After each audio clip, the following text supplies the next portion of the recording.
From Lagos, the nation's commercial capital, this is the news at 10. Live from Channels Television.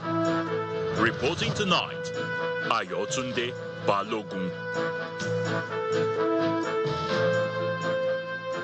Hello and welcome tonight. Speaker of the House of Representatives Abbas Tajuddin assures stakeholders of the willingness of the House to maintain transparency and accountability in legislative dealings. FCT Minister Nyesom Wike urges suspended River State Governor Siminalayi Fubara to convene a meeting of major stakeholders in the state if he truly desires reconciliation. Independent National Electoral Commission forwards 142 recommendations from the 2023 general elections to the National Assembly for consideration. And the United States and China agree to a deal that will significantly cut the import tariffs or taxes and both sides have imposed on one another for a 90-day period. In on business, NIMA set to disburse $700 million cabotage vessel financing fund at single-digit interest rates to boost the maritime sector. On sports news tonight, Flying Eagles of Nigeria qualify for this year's FIFA Under-20 World Cup after defeating Senegal on penalties to reach the semi-finals of the CAF Under-20 Africa Cup of Nations.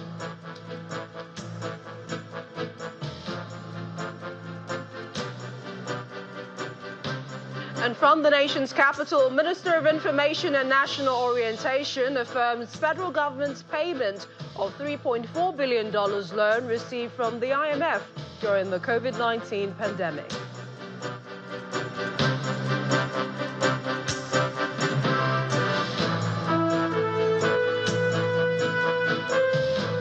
The Speaker of the House of Representatives, Abbas Tajuddin, has assured stakeholders of the willingness of the House to maintain transparency and accountability in its legislative dealings. Right Honorable Tajuddin, while giving the keynote speech at the inaugural National Policy Dialogue on the legislative agenda of the House, promised that the House of Representatives will accept the input of all stakeholders in crafting bills critical to the Nigerian people. Our correspondent, Dele Omoyeni, reports.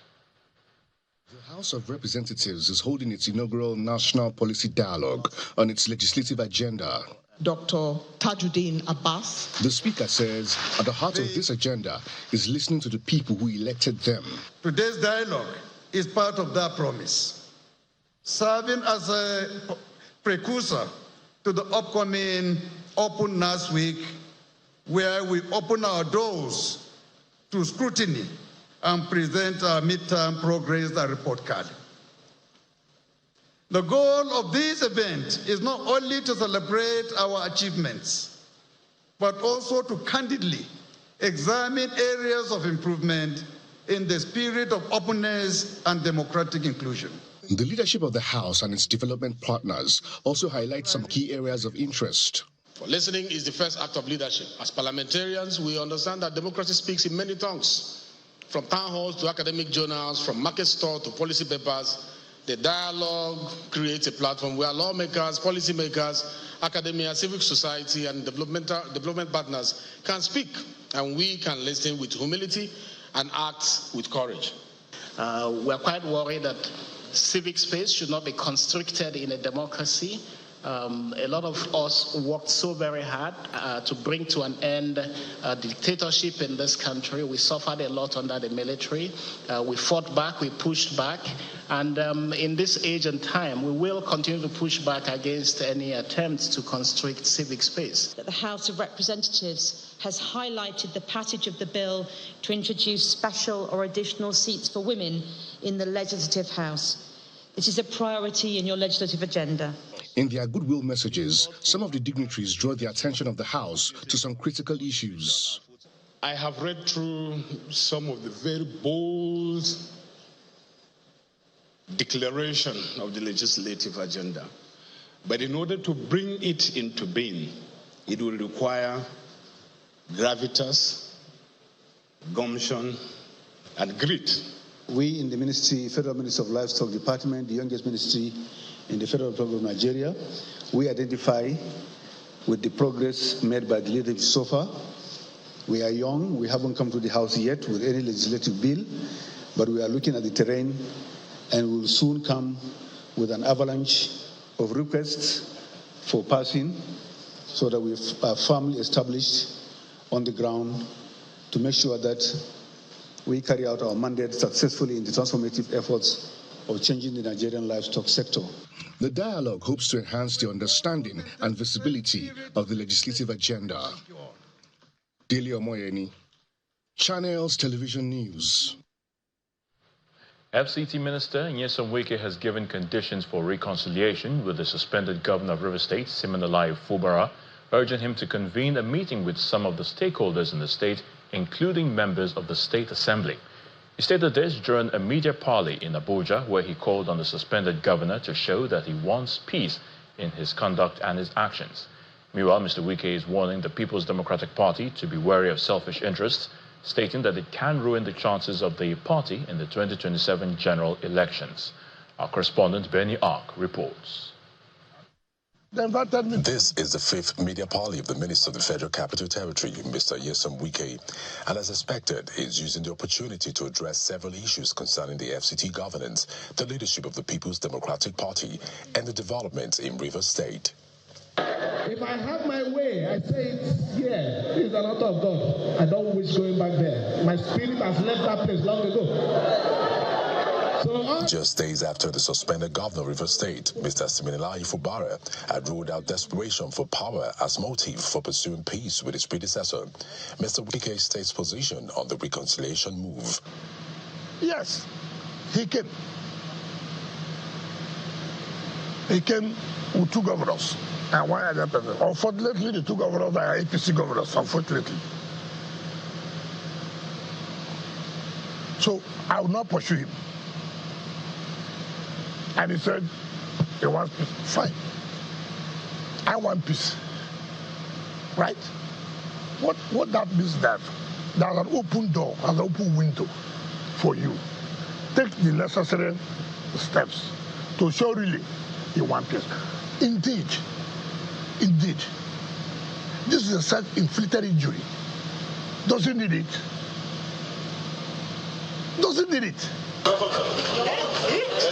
On the crisis within the People's Democratic Party, especially ahead of the 2027 general elections, the FCT minister voices concerns over the party's internal divisions, warning against selfish agenda. Because of selfish interests, they manipulated the system. Doesn't know. We shouldn't do something now. Hold on, we'll do something. Before we know, some people are going to buy from. We laughed. It's okay. You don't want to do something. Now, a zone took chairman of the party. A zone took the presidential candidate. It's okay. For peace to reign. So we can have a voice. And I've told him that. Where is the presidency? Where is your presidential candidate now? 2027? Yes. Where will he go? If PDP does not take care, and I say it again, watch out what will happen. You know, selfish interests can kill an organization. He also speaks on the issue of open grazing in the FCT. The country we are in, it's not an easy one. Nobody, no rational person will be happy seeing, cars, sometimes you are passing on, the cars will pass first before you even. They are here. There's so much political, there's so much complications that you have to tread cautiously. You have to be very, very careful. The FCT minister reiterated his position that some of the projects will be commissioned as part of the second-year anniversary of President Bola Tinubu on May 29, which could extend into the first weeks of June. Benny Ark, Channels Television News. Meanwhile, Nigeria's main opposition party, that's the People's Democratic Party, the PDP, appears to be re-strategizing to regain dominance in 2027, as serving governors, former governors, and members of the party's Board of Trustees met separately in Abuja. Chairman of the PDP Governors Forum, Governor Bala Mohammed of Bauchi State, told journalists after a closed-door meeting with former governors and selected party leaders in Abuja that the forum has appointed former President of the Senate, Dr. Bukola Saraki, to lead the reconciliation of aggrieved members. Some serving and former governors elected on the platform of the People's Democratic Party and leaders of the party arrived at the venue of the meeting of the PDP Governors Forum in Abuja. The meeting is convened to discuss recent developments within the party and to strategize for 2027. Midway into the meeting that held behind closed doors, the FCT minister arrives and goes straight into the conference hall. After about 3 hours, the meeting ends with some resolutions. We discussed some of the issues relating to our party, some existential issues, of course, that have been around in the media within us, so that we'll be able to navigate smoothly. We set up a committee of 7 headed by His Excellency, the former Senate President, and of course former Governor of Kwara State, to meet so that at least quick reconciliation and reach out will be made in such a manner that we will have a very rancor-free and harmonious NEC and convention. In a related development, the PDP Board of Trustees has inaugurated 45 new members into its board. Acting National Chairman. Speaking at the ceremony in Abuja, the chairman of the board notes that the injection of new membership is to help the party chart a new path to victory in 2027. To our new members, I urge you to remember that your presence on the board is not just a position of honor, but a position of responsibility. Thank God we have governors, former governors in our midst, who will continue to guide us. But I can assure you that PDP is not dead. PDP has risen, and PDP will win in 2027. Together, we shall lead our party to new heights of success and relevance in the Nigerian political landscape. Some of the newly inaugurated members of the PDP Board of Trustees are optimistic that the party is putting people with the requisite experience in place to lead the party to victory in 2027. You are living witness to all the governors that we had issues with returning to be members of BOT. It speaks volume. That's the sign of the moment. We are going to return to greater heights. You can trust us. The PDP has recently suffered some setbacks with the defection of its members, including the governor of Delta State. The party is, however, hopeful that its leadership will turn the tide sooner than later. Nigeria's electoral umpire INEC has forwarded 142 recommendations to the National Assembly for consideration based on its review of the 2023 general elections. Chairman of the Commission, Professor Mahmoud Yakubu, disclosed this during an interview with State House correspondents shortly after President Bola Tinubu swore in 2 newly appointed commissioners of INEC and 2 new members of the Board of the Code of Conduct Bureau on the sidelines of the Federal Executive Council meeting at the Council Chamber of the State House Abuja. He also dismissed speculations about his tenure as INEC chairman.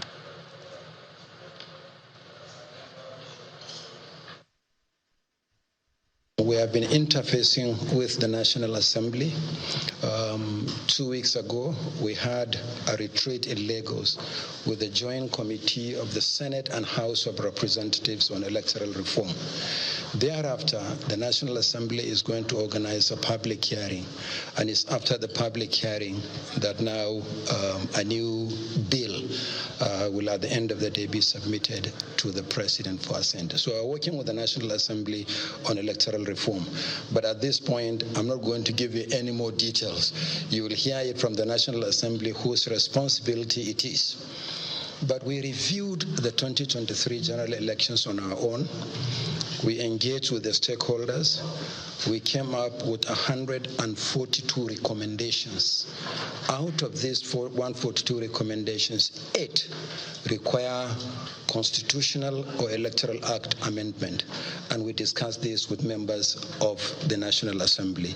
So far, so good. We are happy with our discussions with them, and we are also happy with the speed with which they want to proceed, so that we'll have some necessary amendments done to the Electoral Act ahead of the 2027 general elections. As far as the law is concerned, and as far as I'm aware, I remain the chairman of the Independent National Electoral Commission, and under the Constitution, the Chief Electoral Commissioner of the Federation, and under the Electoral Act, the returning officer for the presidential election. In part 2, after the break, Joint Admissions and Matriculation Board orders a review of the 2025 Unified Tertiary Matriculation Examination following a wave of complaints alleging technical glitches during the examinations. Please stay with us.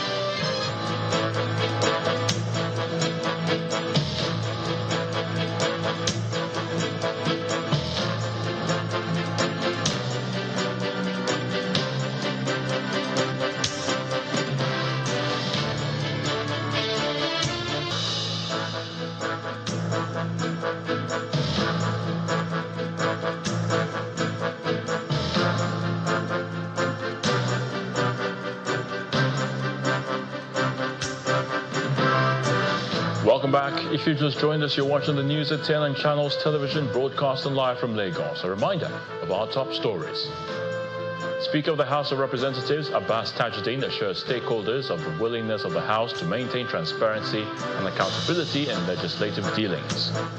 FCT Minister Nyesom Wike urges suspended River State Governor Siminalayi Fubara to convene a meeting of major stakeholders in the state if he truly desires reconciliation. Independent National Electoral Commission, INEC, forwards 142 recommendations from the 2023 general elections to the National Assembly for consideration.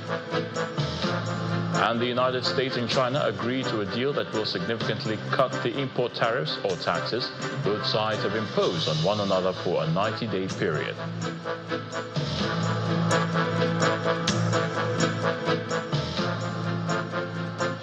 So now let's head to the nation's capital, and Millicent Walker is standing by to give us the latest from our Abuja studios. Hello, Millicent. Hi, Ayatunde. Good to see you this new week. We begin with resolutions from the Federal Executive Council meeting earlier today, where the federal government confirmed paying back fully the $3.4 billion loan received from the International Monetary Fund, IMF, during the COVID-19 pandemic. The Minister of Information and National Orientation, Mr. Mohammed Idris, confirmed this while briefing State House correspondents after the meeting at the State House. The Federal Executive Council also approved an initiative known as Medipool, which will enable Nigerians buy drugs and other medical consumables at lower prices. Our State House correspondent Emperor Simon reports on these and other resolutions of the Council. President Bola Tinubu arrives the council chamber of the State House alongside Vice President Kashim Shettima to chair the 6th Federal Executive Council meeting in the year 2025. The meeting proceeds behind closed doors, and after several hours, the meeting ends with far-reaching resolutions, including an approval for an initiative that will reduce the burden of accessing medical care. Today, Federal Executive Council approved Medipool. It's a group purchasing organization for competitive pricing and to be a supplier of essential medicine and healthcare products across Nigeria that are funded through the federal government's intervention, the Basic Healthcare Provision Fund, but also potentially outside that through federal tertiary hospitals, so that as a buyer, we can negotiate lower prices. Similarly, an approval was given for a live group assurance scheme for federal government officials, civil servants and paramilitary workers. If the unfortunate incident of death occurs, the deceased public servant's next of kin stands to have a benefit to help the family, cushion the family at that time of loss. Meanwhile, clarification is made on the $3.4 billion COVID-19 loan from the International Monetary Fund, IMF, as update is given on the Nigeria First policy. Nigeria has indeed exited from that debt, and what that means is that we have paid that debt fully. The contribution in terms of economic value of implementing this policy is upwards of about 3 trillion, naira annually. It's going to contribute to about 20% growth in the manufacturing sector in the next 3 years. FEC also deliberated on other issues, including the need to strengthen legal framework for prosecuting vandals of government property, monetization of Nigeria's tangible and intangible arts and culture, as well as labor matters. From the presidential villa, Empress Simon, Channels Television News. Away from the council meeting, it's been a tough journey for Nigeria to revamp her economy with several policies introduced over the years. Now, the World Bank is advising the federal government to improve the pace of growth to meet its vision for poverty reduction and shared prosperity. Speaking during the presentation of the Nigeria Development Update in Abuja, the lead economist of the bank, Mr. Alex Seinhardt, explains that the nation's economy would need to grow about 5 times faster than its recent pace to achieve a $1 trillion economy by 2030.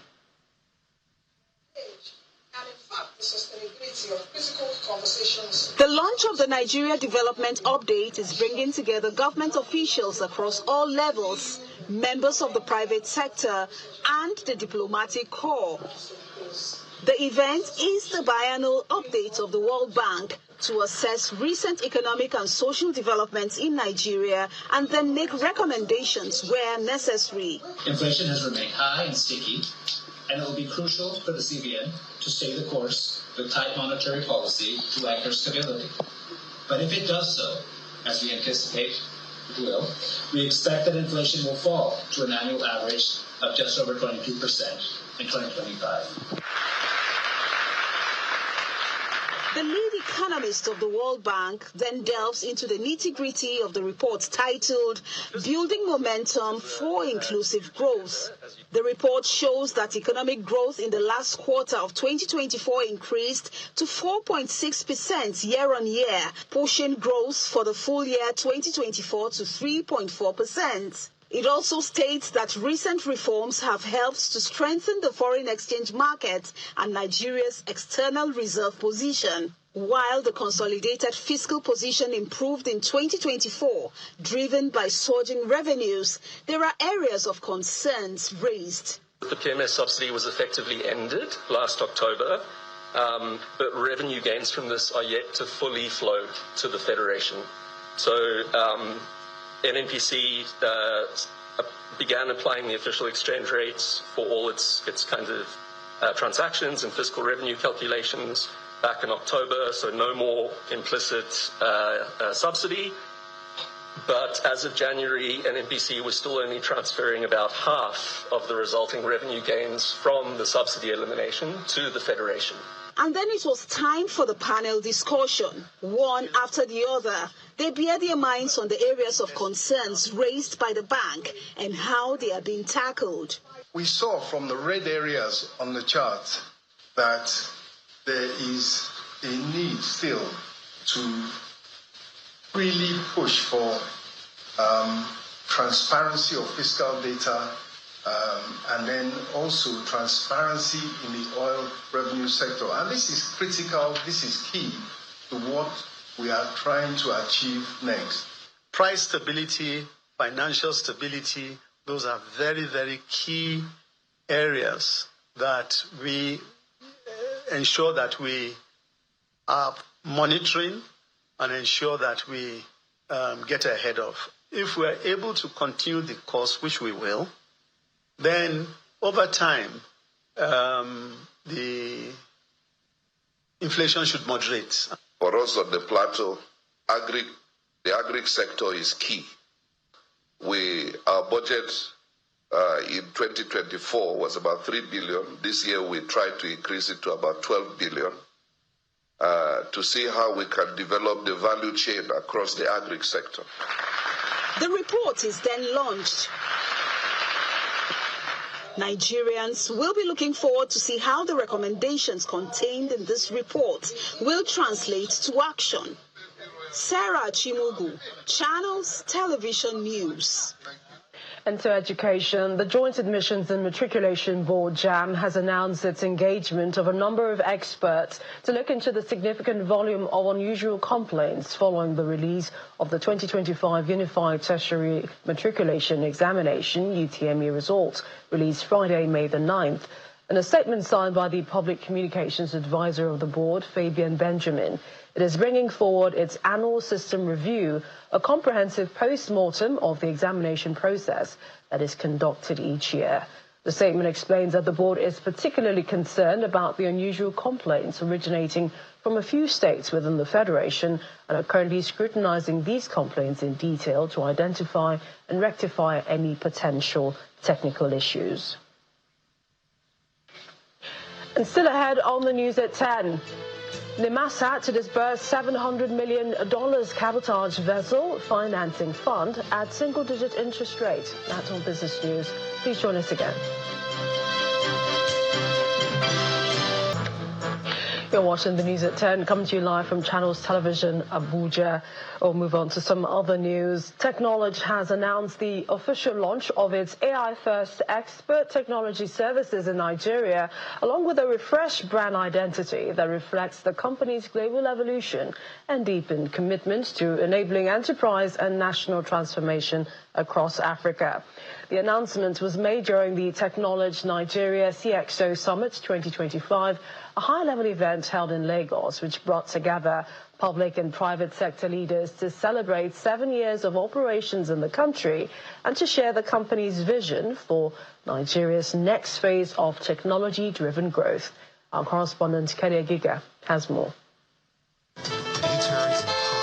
The Nigeria CXO Summit 2025 is attracting a diverse range of professionals, including innovators, tech enthusiasts, researchers, and policymakers.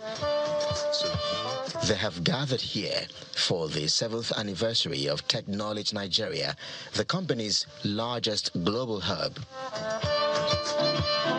Representatives of the company's top leadership take the center stage to hit the ground running. We have expanded our portfolio, which is what we're here to talk to you about more today, with a new launch of our customer experience, AI and cybersecurity offerings. We are extremely proud of what we do here in Nigeria. As I said, the 2,000 people is not what we see as our final destination. 7 years ago, it was a dream of Nigeria to the world. It was a dream of a small team, 200 people, but we had that clear vision that one day we'll grow to become 2,000-man organization, supporting over 90 countries. Today, we have a team of 3,000 people across Africa. Next, a panel of cybersecurity experts unpack how to navigate the evolving threat landscape. With the evolution of AI, right, we are getting to the point where it's starting to self-evolve and evade traditional processes. Collaboration is key. Threat actors are collaborating. I see if you go to the dark web, you see a lot of collaboration. And with the introduction of AI-first expert services, Technology says it is set to accelerate enterprise transformation across Africa. We are upskilling our people that from support to move to professional services and partner with a company like Microsoft, Core AI, and Genesis, making sure that they are partnering with us to deliver the new wave of AI, the new wave of automation, the new wave of digitalization, and then also our digital skilling, because we are expert in digital skilling to skill nations, with the skill enterprise. So we'll be able to, as we implement these technologies, is also implement or deliver adoption to AI, adoption to Copilot, adoption to customer experience, and that's what we are doing in a simple way. Technology delivers services to over 90 countries from Nigeria and employs more than 2,000 local experts. It drives strong partnerships across both the public and private sectors, working closely with stakeholders to build sustainable digital ecosystems. Kelly Egiga, Channels Television News. And that's it from the nation's capital. Ayatunde, it's back to you. Many thanks, Millicent. The first large-scale rapid diagnostic test production facility and second in sub-Saharan Africa, Codex Biolab, has been officially commissioned in Ilishan, Ikenne local government area of Ogun State along the Benin-Ore Expressway. The unveiling of the factory is in response to the backward integration policy of the federal government towards self-reliance and reduction in forex for imported pharmaceutical products in the country. Commissioning the facility, Ogun State Governor Dapo Abiodun, alongside the Coordinating Minister of Health and Social Welfare, Professor Ali Pate, expressed the commitment of government towards strengthening the manufacturing sector of the nation's economy. This is Codex Bio Limited's brand new factory, which specializes in the manufacturing of test kits for HIV, malaria, as well as hepatitis B and C. The facility, equipped with cutting-edge technology, has the capacity to produce about 147 million kits per year, the first of its kind in the country and second in Africa. The production facility, located in Ogun State, southwest Nigeria, is part of efforts to reduce overdependence of imported diagnostics test kits, currently put at 90%. This factory is designed to be one of the largest and most advanced in Africa. Our goal is to serve not only Nigeria, but also the broader ECOWAS region, and eventually the entire continent.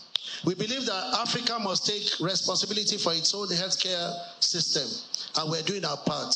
As a country, we should indeed be proud that we are taking steps to secure our healthcare system, making it more robust, resilient, and self-reliant. Dignitaries at the occasion include Ogun State Governor Dapo Abiodun, as well as the Ministers of Health and Social Welfare, Professor Muhammad Ali Pate, who commends Codex for believing in Nigeria. When COVID came, it took 6-7 weeks before the first test of COVID was done in Africa.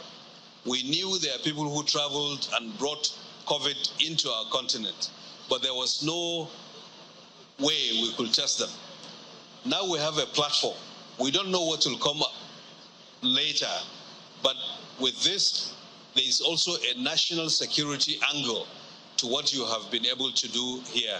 All in all, to say that we are very proud of you and will continue to support you. In his own submission, the Governor Dapo Abiodun described it as a game changer in the healthcare delivery and value chain, which marks a new dawn in biomedical innovation in the country. This test kit offers a game-changing tool in early detection, a cornerstone of effective disease management. As Dr. Paul Farmer, a renowned global health advocate, once said, diagnosis is the foundation of medicine. You can't treat what you cannot name. Done with the speeches, dignitaries joined Governor Dapo Abiodun, Minister of Health, among others, to officially unveil the building and tour the facilities.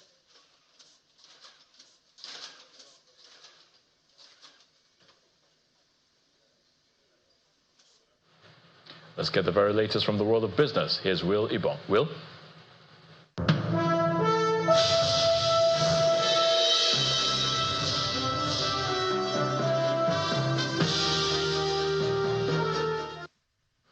Thank you, Ayotunde. Now, the Nigerian Maritime Administration and Safety Agency, NIMASA, says it is set to disburse the $700 million cabotage vessel financing fund, CVFF, which will attract a single-digit interest rate. NIMASA Director General Dayo Mubiriola made this known at a stakeholder forum in Lagos, noting that the fund includes a 2-year moratorium. The initiative, managed through the Federal Ministry of Marine and Blue Economy, aims to support vessel acquisition and create jobs and boost Nigeria's maritime economy. Every vessel that is going to be purchased through this fund would replace those foreign vessels. And when you replace a foreign vessel, it means that your income, your taxes, you are going to recruit Nigerian seafarers, you are going to recruit Nigerian technicians. Every business you are going to do is going to be within the Nigerian ambience. So it is going to generate revenue for the government. It is going to generate employment for the teeming youths of Nigeria, as well as create profit opportunity for the shipping companies. With that, we head to the domestic equities market, which opened the first trading day of the week with negative sentiment as companies continue to mark down for dividend payment. Laddie Williams tells us more.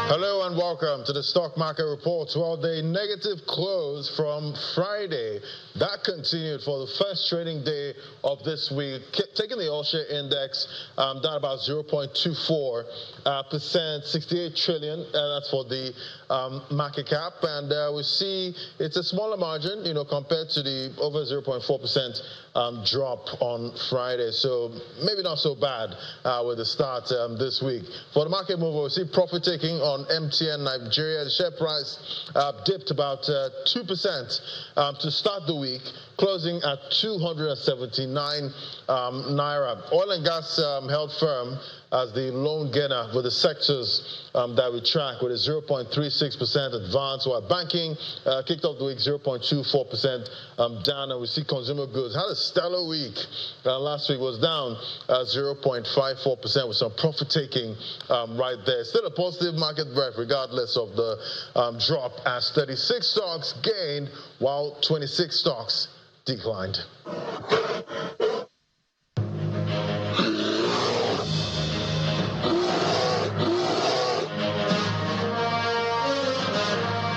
Thank you, Laddie. We hope to see a rebound tomorrow. But let's see how other global markets performed today.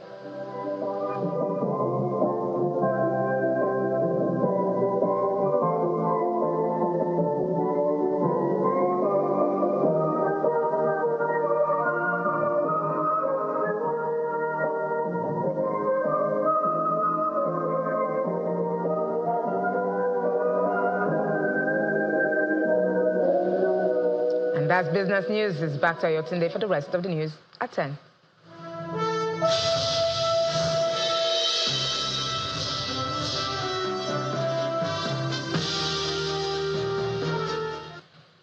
Still to come on the news at 10, the US and China agreed to a deal that will significantly cut the import tariffs or taxes both sides have imposed on one another for a 90-day period.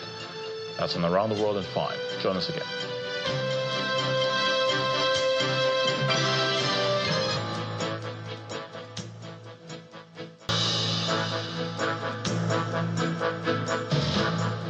Welcome back. Here's Simon Pusey with more on international news and Around the World in 5 from our London studios. Good evening and welcome to the channel's studios here in London with your international news around the world in 5. The US and China have agreed a deal that will significantly cut the import tariffs or taxes both sides have imposed on one another for a 90-day period. US Treasury Secretary Scott Bessent said both countries would lower their reciprocal tariffs by 115% for 90 days. Speaking after talks with Chinese officials in Geneva, the US Treasury Secretary told reporters the two sides had reached a deal. We have reached an agreement on a 90-day pause and substantially move down the tariff levels. Both sides on the reciprocal tariffs will move their tariffs down 115%. Hamas has said it will release the Israeli-American hostage Edan Alexander, who is believed to be the last living captive with U.S. nationality in Gaza, as part of efforts to reach a ceasefire agreement. The decision comes ahead of President Donald Trump's visit to the Middle East on Tuesday. Hamas said it was intended to facilitate a deal for the entry of humanitarian aid. Gaza has been under Israeli blockade for 70 days. Earlier, a senior Hamas official said the armed group was holding direct negotiations with a U.S. administration official in Qatar. Pope Leo XIV has demanded the release of imprisoned journalists in the first news conference of his pontificate. Addressing the world's media in Vatican City, he reiterated the Church's solidarity with them for seeking the truth. The outlawed Kurdish group, the PKK, which has waged a 40-year insurgency against Turkey, has announced it is laying down its arms and disbanding. The move followed a call in February by the group's jailed leader, Abdullah Öcalan, for the organization to disband. The PKK insurgency initially aimed to create an independent homeland for Kurds, who account for around 20% of Turkey's population. More than 40,000 people have been killed during the conflict. Poland has accused Russian intelligence services of orchestrating a massive fire that nearly completely destroyed a shopping centre in the capital Warsaw last year. Prime Minister Donald Tusk said Poland knows for sure that the blaze at the shopping centre was caused by arson ordered by the Russian special services. Some of those responsible are already in custody, Mr. Tusk added, while all the others alleged to have been involved have been identified and are being searched for. Moscow has not commented on the allegations but has previously denied accusations of sabotage in Europe. Sir Keir Starmer has announced plans to tighten up the immigration system in the UK, promising migration numbers will fall significantly. After a weekend talking Ukraine and Russia with other European leaders, it was back to domestic matters for the Prime Minister on Monday. The proposed changes include English tests for all visa applicants and their adult dependents, as well as a longer route to settled status. A choice made even as they told the country, they were doing the opposite. A one-nation experiment in open borders, conducted on a country that voted for control. Well, no more. Today, this Labour government is shutting down the lab. The experiment is over. And the White House is in discussions with the royal family of Qatar to possibly receive a luxury jumbo jet intended for use as an Air Force One presidential plane. In a statement, Qatar denied that the plane would be a gift, but said the transfer of an aircraft for temporary use was under discussion between the two countries. According to CBS News, the plane would be donated to Mr. Trump's presidential library at the end of his term. The news comes as Trump is set to visit Qatar this week as part of the first major foreign trip of his second term. And that's your international news around the world in 5. Now back to the channel's studios in Lagos.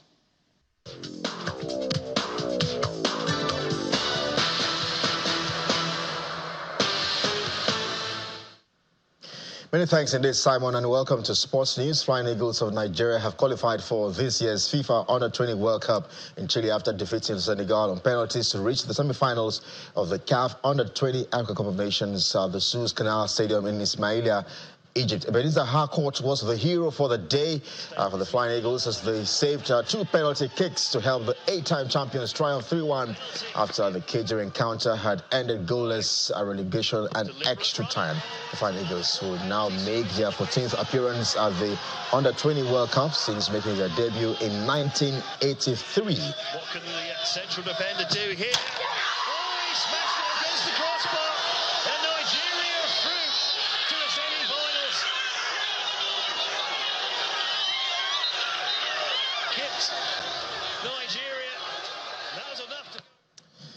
And staying with football, Carlo Ancelotti has now been announced as the head coach of the Brazilian national team to put an end to at the end of the season to take charge of the national team. Ancelotti, who will become Brazil's first foreign coach, will lead the 5-time world champions until the 2026 FIFA World Cup and will coach them in the next 2 qualifying matches against Ecuador and Paraguay next month. The Seleção are 4th in the South American qualifying table for the tournament in the US, Mexico and Canada.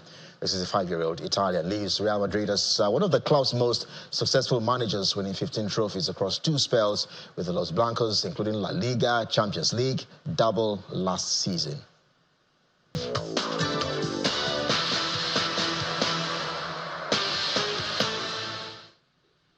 And the main news again.